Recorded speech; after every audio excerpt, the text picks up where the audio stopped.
Hello students, now we are going to start our basic chapter, new chapter, very important chapter, that is vector. ठीक है, तो vector क्या होता है बेटा? हमने फिजिकल क्वांटिटीज है हमारे पास जितनी भी, उनको बेसिकली तीन कैटेगराइज में डिवाइड कर रखा है। ठीक है, तो जो पहली कैटेगरी है दैट इज स्केलर क्वांटिटी, और दूसरी है वेक्टर क्वांटिटी, और जो हमारे पास थर्ड है दैट इज टेंसर क्वांटिटी। ठीक है, तो इनको स्केलर, वेक्टर और टेंसर, किसको हम स्केलर बोलते हैं, किसको हम वेक्टर बोलते हैं और किसको हम टेंसर बोल रहे होते हैं। तो सारा का सारा खेल इस वेक्टर का होगा, डायरेक्शन का होगा, जहां पे हम जो ज्यादातर स्टडी करेंगे उसका। तो स्केलर क्वांटिटी कौन सी क्वांटिटी होती है बेटा? जिनका सिर्फ क्या होता है, मैग्नीट्यूड होता है, जिनको डिफाइन करने के लिए सिर्फ इनकी न्यूमेरिकल वैल्यू होती है। ठीक है, तो उन क्वांटिटीज को हम क्या बोलते हैं? स्केलर क्वांटिटीज बोलते हैं। जैसे मैंने बात की कि भाई 5 किलोग्राम चीनी, तो आपके माइंड में क्या आ गया कि भाई 5 किलोग्राम क्या है, उसका मैग्नीट्यूड है, चीनी का कितनी क्वांटिटी है, कोई मतलब नहीं हमें इससे ज्यादा। ठीक है, अच्छा, अब मैंने कहा कि भाई वेक्टर क्या होता है? वेक्टर क्वांटिटीज वो क्वांटिटीज होती हैं जिनको डिफाइन करने के लिए magnitude as well as direction, ठीक है, मैग्नीट्यूड और डायरेक्शन दोनों की ही जरूरत पड़ती होती है। उन कैटेगरी को हमने किस में डिवाइड किया हुआ बेटा? वेक्टर के अंदर डिवाइड किया हुआ है। ठीक है, मैंने कहा जैसे फॉर एग्जांपल मैं बात करूं कि यहां से दिल्ली 200 किलोमीटर दूर है। ठीक है, मैंने कहा कि यहां से दिल्ली 200 किलोमीटर दूर है, तो किसी ने चलना स्टार्ट कर दिया इस डायरेक्शन में 200 किलोमीटर, और मेरे पास फोन आया कि सर 200 किलोमीटर चल चुका हूं मैं, लेकिन दिल्ली नहीं आई है। ठीक है, लेकिन अगर वो ये पूछता मेरे से कि किस डायरेक्शन में सर, इस डायरेक्शन में या इस डायरेक्शन में या इस डायरेक्शन से, तो मैं कहता कि इस डायरेक्शन में अगर आप 200 किलोमीटर जाओगे तो आपको दिल्ली मिलेगी।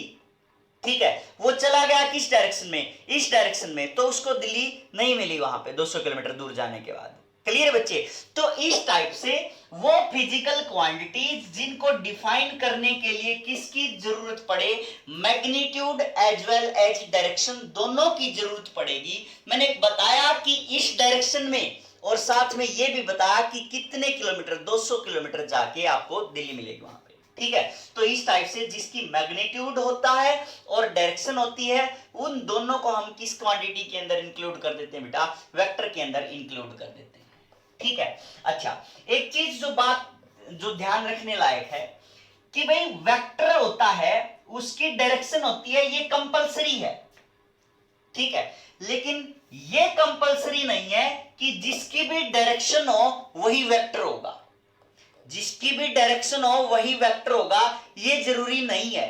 कहने का मतलब क्या है कि सोने का जो कलर है, गोल्ड का कलर येलो होता है, लेकिन हर येलो चीज गोल्ड नहीं होती। तो वही बात यहां पे आ गई बेटा कि जो वेक्टर है, वेक्टर की डायरेक्शन होती है, लेकिन वो फिजिकल क्वांटिटी जिसकी डायरेक्शन होती है वो वेक्टर हो भी सकती है और नहीं भी हो सकती है। क्लियर बच्चे चीज? तो इस टाइप से हम वेक्टर के बारे में डिफाइन करेंगे। टेंसर क्वांटिटीज, टेंसर कौन सी क्वांटिटीज होती है बेटा? जिनको हम ना तो इस कैटेगरी के अंदर रख रहे हैं स्केलर के अंदर, ना ही क्या कर रहे हैं बेटा, वेक्टर के अंदर रख रहे होते हैं। ठीक है, लेकिन इनकी क्या होती है बेटा? डायरेक्शन भी होती है, लेकिन कोई एक डायरेक्शन नहीं होती, काफी सारी डायरेक्शन हो जाती है। ठीक है, तो उन क्वांटिटीज को हम किसके अंदर इंक्लूड कर रहे होते हैं बेटा? टेंसर के अंदर इंक्लूड कर रहे होते हैं। ठीक है, जैसे हमने कहा कि स्ट्रेस है, स्ट्रेस ये क्या है, एक पर्टिकुलर डायरेक्शन से नहीं आ रहा होता, तो इसलिए स्ट्रेस को हम किसकी टर्म में इंक्लूड कर देते हैं? टेंसर क्वांटिटी की टर्म में इंक्लूड कर देते हैं। जैसे मैंने कहा यहां पे कि स्केलर के अगर आप एग्जांपल की बात करो तो मैंने कह दिया कि भी मास है। ठीक है, मास कैसी क्वांटिटी है? स्केलर क्वांटिटी है भाई, नो डाउट। ठीक है, हमें और किसी चीज की जरूरत नहीं है इसके लिए। ठीक है, अच्छा, वेक्टर जैसे मैंने कहा डिस्प्लेसमेंट, डिस्प्लेसमेंट कैसी क्वांटिटी है? वेक्टर क्वांटिटी है। डिस्टेंस कैसी क्वांटिटी थी बेटा? स्केलर क्वांटिटी थी। है ना, डिस्टेंस है भाई, यहां से यहां तक गए, जिस भी रास्ते से गए वो डिस्टेंस आप एक्चुअल पाथ कवर करके गए, तो वो क्या थी, डिस्टेंस थी। डिस्प्लेसमेंट हो गया, वेलोसिटी हो गया, एक्सेलरेशन हो गया, ये सारी की सारी कैसी क्वांटिटी बेटा, vector quantity that dependent upon the direction. ये डायरेक्शन के ऊपर क्या कर रही होती हैं, डिपेंड कर रही होती हैं। मींस अगर आपने डायरेक्शन चेंज कर दी, ठीक है, डायरेक्शन क्या कर दी, चेंज कर दी, तो इसका मतलब वो क्वांटिटी क्या होगी बेटा, चेंज होगी। डायरेक्शन चेंज तो वेक्टर क्या हो गया है, चेंज हो गया है। मींस वो फिजिकल क्वांटिटी ही क्या होगी है, चेंज हो चुकी है, वो क्वांटिटी ही चेंज हो चुकी है। क्लियर है बात। अच्छा, अगर मैग्नीट्यूड चेंज, मैग्नीट्यूड चेंज तो क्या हो जाएगी, वो क्वांटिटी भी क्या हो जाएगी, चेंज हो जाएगी। और दोनों change, both magnitude and direction, तो ऑटोमेटिकली चेंज हो जाएगी। लेकिन इसके अंदर डायरेक्शन अगर चेंज हो रही है, कोई फर्क नहीं पड़ता, ठीक है, कुछ फर्क नहीं पड़ेगा, तो वो physical quantities as it is रहेगी, डायरेक्शन बेशक चेंज होती रहो। हाँ, लेकिन अगर मैग्नीट्यूड चेंज, तो वो क्वांटिटी क्या हो जाएगी, चेंज हो जाएगी, ठीक है, वो क्वांटिटी क्या मिलेगी बेटा, आपको चेंज मिलेगी। क्लियर है बात, ठीक है। अब ये टेंसर मैं समझा रहा हूं, स्ट्रेस, ठीक है। जैसे आप एक काम करो, एक कपड़ा लिया आपने, चादर ली, ठीक है, उसको आपने चारों कोनों से ऐसे बांध दिया, एक कोना यहां पे, एक कोना यहां पे, एक कोना यहां पे, एक कोना यहां पे, ठीक है। अच्छा, बीच में आपने क्या किया, ऐसे प्रेस कर दिया आपने बीच से, तो आपको दिखाई देगा कि यहां से भी लाइन सी बन रही है, यहां से भी लाइन सी बन रही है, यहां से भी लाइन सी बन रही है, यहां से भी लाइनिंग सी बन रही है, यहां से भी लाइनिंग सी बन रही है, यहां से भी लाइनिंग सी बन रही है। तो चारों डायरेक्शन से, मतलब सभी डायरेक्शन से क्या हो रहा है बेटा, ऐसे आपको फील हो रहा है कि यहां से भी प्रेस स्ट्रेस मिल रहा है, यहां से भी फोर्स लग रही है, यहां से भी स्ट्रेस आ रहा है, यहां से भी स्ट्रेस आ रहा है, यहां से भी स्ट्रेस आ रहा है। तो उसकी कोई पर्टिकुलर डायरेक्शन नहीं है, इसलिए हमने उसको किस क्वांटिटी के अंदर रखा गया है, टेंसर क्वांटिटीज के अंदर रखा गया है। क्लियर बच्चे, ठीक है। तो अब हम क्या पढ़ेंगे, जस्ट वेक्टर पढ़ेंगे। वेक्टर को हम कैसे डिनोट कर रहे होते हैं, वेक्टर को हम कैसे डिनोट करते हैं बेटा, एक सिंपल एरो से हम वेक्टर को डिनोट कर रहे होते हैं। सिंपल एरो इस टाइप से, ये एरो, ठीक है, ये किसका सिंबल है, वेक्टर का सिंबल है। किसी के ऊपर भी आप क्या लगा दो, ये एरो लगा दोगे तो वो क्या बन जाता है बेटा, वेक्टर बन जाता है। तो ये हेड होता है इसका, और ये क्या होती है बेटा, टेल होती है, ठीक है। जो लेंथ ऑफ दिस टेल होती है, लेंथ ऑफ टेल जो बताएगी, वो आपको क्या बताती होती है, मैग्नीट्यूड बता रहा होता है, ठीक है। लेंथ ऑफ टेल मैग्नीट्यूड बताएगी। जैसे मैंने कहा कि एक वेक्टर ये है, एक वेक्टर ये है, एक वेक्टर ए है, एक वेक्टर बी है, ठीक है। वेक्टर रिप्रेजेंट करना तो इसके ऊपर क्या लगाऊंगा मैं, छोटी सी एरो लगा दी, ये वेक्टर ए हो गया, ये वेक्टर क्या हो गया बेटा, बी हो गया, ठीक है। तो कौन सा वेक्टर का मैग्नीट्यूड ज्यादा है, तो आप इस टेल को देख के पता लगा सकते हो कि किसका मैग्नीट्यूड ज्यादा होगा, किस वेक्टर का मैग्नीट्यूड ज्यादा होगा। तो magnitude of b greater than magnitude of a आ जाएगा बेटा, ठीक है। तो इस टाइप से आप ये कैलकुलेट कर सकते हो कि भाई किसका मैग्नीट्यूड, हेड और टेल के हिसाब से। जस्ट नोटेशन है, नोटेशन में आपने एरो लगा देनी है किसी भी उसके ऊपर। जैसे मैंने ए वेक्टर लिखना है तो ए के ऊपर क्या लगा दी मैंने, एरो लगा दी ऐसे। बी वेक्टर लिखना है तो इसका मतलब बी के ऊपर एरो लगा दी। सी वेक्टर लिखना है तो सी के ऊपर एरो लगा दी। कुछ भी लिखना है हमें तो हम क्या लगा देंगे, उसके ऊपर एरो लगा देंगे। क्लियर है, ठीक है। अब उसके बाद देखो बेटा कि टाइप्स ऑफ वेक्टर की अगर हम बात करें तो वेक्टर कितने टाइप के होते हैं, तो वेक्टर बहुत ज्यादा टाइप के होते हैं बेटा।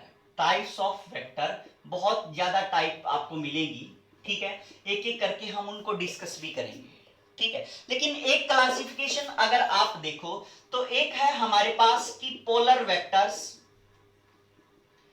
और एक होते हैं हमारे पास एक्सियल वेक्टर्स। कौन कौन से, एक पोलर वेक्टर और एक हमारे पास एक्सियल वेक्टर।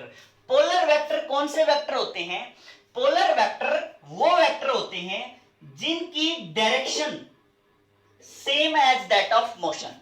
ठीक है, जिस डायरेक्शन में मोशन हुआ है उसी डायरेक्शन में अगर वेक्टर है तो हम उनको पोलर वेक्टर बोल देते हैं। जैसे एक कार है बेटा, एक कार यहां से यहां ऐसे गई, तो जो डायरेक्शन ऑफ मोशन है वो भी यही है और जो डिस्प्लेसमेंट की डायरेक्शन है वो भी यही है। तो इस टाइप से जो मोशन हुआ, ये इस टाइप से जो डिस्प्लेसमेंट वेक्टर हुआ उसका, तो वो कौन सा वेक्टर बन जाता है बेटा? पोलर वेक्टर बन जाता है। Means direction of motion and direction of vector, जो डिस्प्लेसमेंट वेक्टर बना है उनकी डायरेक्शन क्या है? दोनों की सेम है। तो these kind of vectors are known as polar vectors. Clear बच्चे?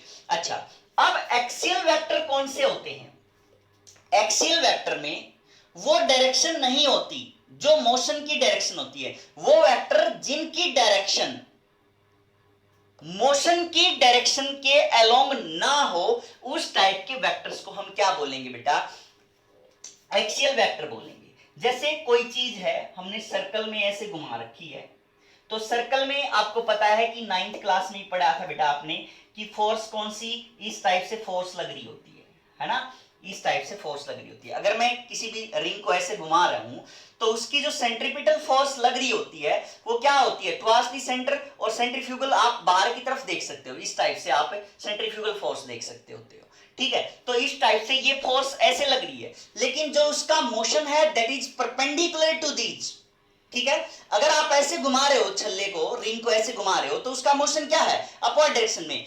फोर्स या डाउनवर्ड डायरेक्शन में भी हो सकता है। फोर्स कैसे लग रही है? इस डायरेक्शन में लग रही है, और मोशन किस डायरेक्शन में? इस डायरेक्शन में है। तो these kind of vectors are known as axial vector. ठीक है, तो यहां से हमने कंसीडर किया ये हमारे पास क्या है?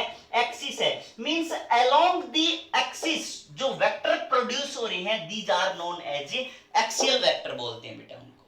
क्लियर है बात? ठीक है, अब जो नेक्स्ट वेक्टर आते हैं हमारे पास, सबसे जो इंपॉर्टेंट है दैट इज यूनिट वेक्टर। तो यूनिट वेक्टर कौन सा वेक्टर होता है उसके बारे में हम डिस्कस करेंगे। तो यूनिट वेक्टर वो वेक्टर होता है बेटा जिसका मैग्नीट्यूड सिर्फ 1 होता है and direction as that of previous vector होती है। तो यूनिट वेक्टर कौन सा वेक्टर बेटा? जिसका मैग्नीट्यूड 1, मैग्नीट्यूड क्या होगा? 1 and direction as that of previous vector, direction as that of previous vector. जो प्रीवियस वेक्टर की डायरेक्शन होती है वही क्या होती है? यूनिट वेक्टर की भी डायरेक्शन होती है। जैसे मैंने कहा कि ये 10 मीटर नॉर्थ, इस टाइप से हमने 10 मीटर नॉर्थ चले, तो ये एक डिस्प्लेसमेंट है। क्या है बेटा? एक डिस्प्लेसमेंट है ना? डिस्प्लेसमेंट क्यों कहा? क्योंकि मैंने इसके साथ में क्या बता दी? मैग्नीट्यूड भी बता दिया, कितना? 10 मीटर, और साथ में डायरेक्शन भी बता दी, क्या? नॉर्थ की तरफ है। तो मींस ये क्या है? वेक्टर है एक हमारे पास। तो मैंने पूछा कि इस डिस्प्लेसमेंट वेक्टर का मैग्नीट्यूड, इस डिस्प्लेसमेंट वेक्टर का यूनिट वेक्टर निकालो, कितना होगा? तो हम क्या करेंगे बेटा कि डायरेक्शन तो इसकी वही रहे, डायरेक्शन कौन सी रहे? मतलब नॉर्थ ही रहे, और मैग्नीट्यूड कितना हो जाए? इसको 1 हो जाए। तो ये अगर 10 पार्ट में अगर हम इसको डिवाइड करें, 1 2 3 4 5 6 7 8 9 और ये यहां पे 10। ठीक है, मैंने इसको कितने पार्ट्स में डिवाइड कर दिया? 10 पार्ट्स में डिवाइड कर दिया। तो 10 पार्ट में डिवाइड किया तो यूनिट वेक्टर कौन सा वेक्टर है? जिसका मैग्नीट्यूड 1 हो। मींस मैग्नीट्यूड तो क्या हो जाएगा? 1 और direction as that of previous vector. Means ये हमारे पास इसका क्या आ गया है बेटा? यूनिट वेक्टर आ गया है। क्लियर है बात? तो यूनिट वेक्टर आ गया हमारे पास, ये इस वेक्टर का यूनिट वेक्टर है। ठीक है, इसको हम डिनोट कैसे कर रहे होते हैं? जैसे हमने ए वेक्टर है, ए वेक्टर का यूनिट वेक्टर लगाना है तो इसके ऊपर हम एरो ना लगा के क्या लगा देते हैं? एरो हेड लगा देते हैं, सिंपल कैप बोल देते हैं इसको।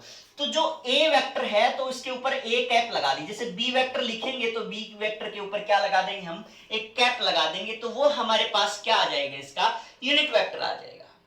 क्लियर बच्चे? अच्छा, अब एक बात बताओ, इसमें और इसमें आप रिलेशन फाइंड आउट कर सकते हो।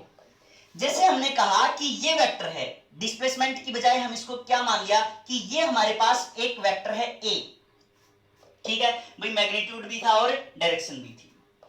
अब ये हमारे पास क्या है, यूनिट वेक्टर है। यूनिट वेक्टर हमने क्या कह दिया, ए कैप है, ठीक है, ए कैप कह दिया। मींस यूनिट वेक्टर ने सिर्फ क्या बताई है, अगर आप इसको किसी भी चीज के साथ मल्टीप्लाई करोगे तो ये सिर्फ क्या बता रहा होता है बेटा, डायरेक्शन बता रहा होता है। तो जब भी आपको सिर्फ किसकी जरूरत पड़ेगी, डायरेक्शन की जरूरत पड़ेगी, तो you have to multiply with any unit vector. तो आपको किसके साथ मल्टीप्लाई करना है, यूनिट वेक्टर के साथ मल्टीप्लाई करना है। जब क्या चीज फाइंड आउट करनी हो, क्या किस चीज से मल्टीप्लाई करनी बेटा, यूनिट वेक्टर से मल्टीप्लाई करेंगे। तो सिर्फ क्या कर रहे हैं, इसका मतलब हम डायरेक्शन को मल्टीप्लाई कर रहे हैं। इसके मैग्नीट्यूड पे कोई फर्क नहीं पड़ेगा, क्योंकि 1 को किसी भी चीज के साथ मल्टीप्लाई करोगे तो कोई फर्क नहीं पड़ेगा। सिर्फ क्या ऐड कर रहे हो आप, उसके अंदर डायरेक्शन ऐड कर रहे हो, बस। क्लियर है। तो ये हमारे पास ए वेक्टर है, ए यूनिट वेक्टर है ये। तो इसके और इसके बीच रिलेशन कैसे आएगा भाई, आप इस वेक्टर को इसकी फॉर्म में कैसे लिख सकते हो भाई, अगर आप इसको 10 से गुणा कर दो, इस वेक्टर को आप 10 से गुणा कर दो तो वापस क्या आ जाएगा, वही वेक्टर आ जाएगा, है ना। 10 से गुणा कर दिया तो वही वेक्टर आ गया आपके पास, 10 ऐसे ऐसे ऐड कर दिया हमने तो हमारे पास क्या आ गया, वही वेक्टर आ गया। मींस वो वेक्टर किसके इक्वल बेटा, 10 क्या था एक्चुअल में, इसका मैग्नीट्यूड था ये 10 क्या था, मैग्नीट्यूड। मींस ए वेक्टर क्या है, मैग्नीट्यूड इनटू में यूनिट वेक्टर, है ना। ए वेक्टर क्या आ गया, इसका मतलब हमारे पास कि उसका मैग्नीट्यूड इनटू में क्या कर देंगे हम, unit vector. Means a vector is equal to magnitude जो होता है उसको हम क्या लिख देंगे, सिंपली ए से डिनोट कर देते हैं बेटा। मैग्नीट्यूड, किसी भी वेक्टर का मैग्नीट्यूड अगर आपको लिखना है तो उसका मैग्नीट्यूड आप सिंपल ए से लिख दोगे, या क्या करोगे, ए वेक्टर के ऊपर उसका मॉडुलस लगा दोगे, ठीक है। तो ये मैग्नीट्यूड ऑफ ए आ जाएगा। मींस उसका क्या कर दिया आपने, मॉडल्स लगा दिया, तो दैट इज मॉडुलस आ गया, मैग्नीट्यूड आ गया। क्लियर है, वेक्टर का मॉडल्स कर दिया और यहां पे या सिंपल ऐसे लिख दो। तो ए इनटू में यूनिट वेक्टर क्या कर दिया, ए कैप लिख दिया। तो हमारे पास जो ए कैप फॉर्मूला आया that is vector divide by its magnitude आ गया, ठीक है। मींस हम क्या लिख देंगे, unit vector is equal to vector divide by its magnitude, ठीक है। तो ये हमारे पास किसका फॉर्मूला हो गया बेटा, यूनिट वेक्टर का फॉर्मूला बन जाएगा। क्लियर है, ठीक है। ये जैसे हमने कोई भी वेक्टर लिखना है, ए वेक्टर लिख दिया, ए वेक्टर, ठीक है। मान लिया कि ये ऐसे जा रहा है, ये वेक्टर ऐसे है, ये वेक्टर ए ऐसे है, ठीक है। इसका क्या मतलब बेटा, ये एक्स डायरेक्शन में भी और वाई डायरेक्शन में भी, अगर आप इसके कोऑर्डिनेट फाइंड आउट करो तो क्या होगा, ये एक्स डायरेक्शन में भी होगा और वाई डायरेक्शन में भी हो गया। तो मान लिया ये ओरिजिन से स्टार्ट हुआ बेटा, कहां से स्टार्ट हुआ, ओरिजिन से, और ये पॉइंट कहां गया, 3 और 4 पॉइंट की तरफ जाके कहां हो गया, टर्मिनेट हो गया ये, ठीक है। तो इट मींस कि एक्स डायरेक्शन में तो 3 आया, एक्स डायरेक्शन में कितना बेटा, 3 आया, 3 मीटर आ गया, और वाई डायरेक्शन में कितना गया, ये 4 मीटर चला गया। वाई डायरेक्शन में कितना चला गया बेटा, ये 4 मीटर चला गया। तो इट मींस कि हम एक्स डायरेक्शन में 3 मीटर है और वाई डायरेक्शन में 4 मीटर है, ये वेक्टर है, ठीक है। डायरेक्शन बता दी हमने इसके साथ में। तो इसको लिखने का जो हमारे पास टेक्निकल मेथड है वो क्या है कि x के नाम का हम i लिख देते हैं और y के नाम का j लिख देते हैं, और जो हमारे पास z कंपोनेंट आएगा z के नाम का हम क्या लिख देते हैं बेटा, k लिख देते हैं। तो x y z को हम किससे डिनोट कर देते हैं, i j k से डिनोट कर देते हैं, ठीक है। क्योंकि x डायरेक्शन है सिर्फ, तो इसलिए i कैप लिख देते हैं। y सिर्फ क्या है, डायरेक्शन है, तो इसका मतलब j कैप लिख देंगे हम। z डायरेक्शन है, इसका मतलब हम क्या लिख देंगे, k कैप लिख देंगे। तो इट मींस जो ये a वेक्टर है हमारे पास वो क्या आएगा कि 3i cap plus 4j cap. इस i कैप का मतलब क्या हो गया कि x डायरेक्शन में, और इस j कैप का क्या मतलब हो गया, y डायरेक्शन में। तो ये हमने क्या लिख दिया बेटा, ए वेक्टर लिख दिया, किसकी फॉर्म में, यूनिट वेक्टर्स की फॉर्म में हम इसको लिख सकते हैं कि a vector is equal to 3i cap plus 4j cap. इस टाइप से आप लिख सकते हो, क्योंकि हमने 3 के साथ क्या किया है, जस्ट डायरेक्शन ऐड की है। डायरेक्शन x के नाम की i होगी, ठीक है। यूनिट वेक्टर है इसलिए हमने क्या कर दिया, क्योंकि यूनिट वेक्टर लगाया आपने तो वो क्या बताएगा, सिर्फ डायरेक्शन ही तो बता रहा होता है। तो 3i कैप लिख दिया प्लस 4j कैप लिख दिया। क्लियर है बच्चे, ठीक है। अब ये एक वेक्टर है a is equal to 3i cap plus 4j cap, ये हमारे पास क्या है, पूरा का पूरा वेक्टर है ना, पूरा का पूरा वेक्टर बेटा। इसको अगर आपने यूनिट वेक्टर बनाना है, इस ए वेक्टर का यूनिट वेक्टर बनाओ। जैसे हमारे पास ये ए वेक्टर था, इसका आपने क्या बनाया था, यूनिट वेक्टर बनाया था। किससे डिवाइड करके, उसके मैग्नीट्यूड से डिवाइड करके। हमें फॉर्मूला भी पता है कि a vector is equal to, a vector का मैग्नीट्यूड है, sorry a unit vector is equal to a vector divide by its magnitude. तो ए कैप किसके इक्वल आ जाएगा, ए वेक्टर हमने लिख दिया 3i plus 4j divide by A magnitude.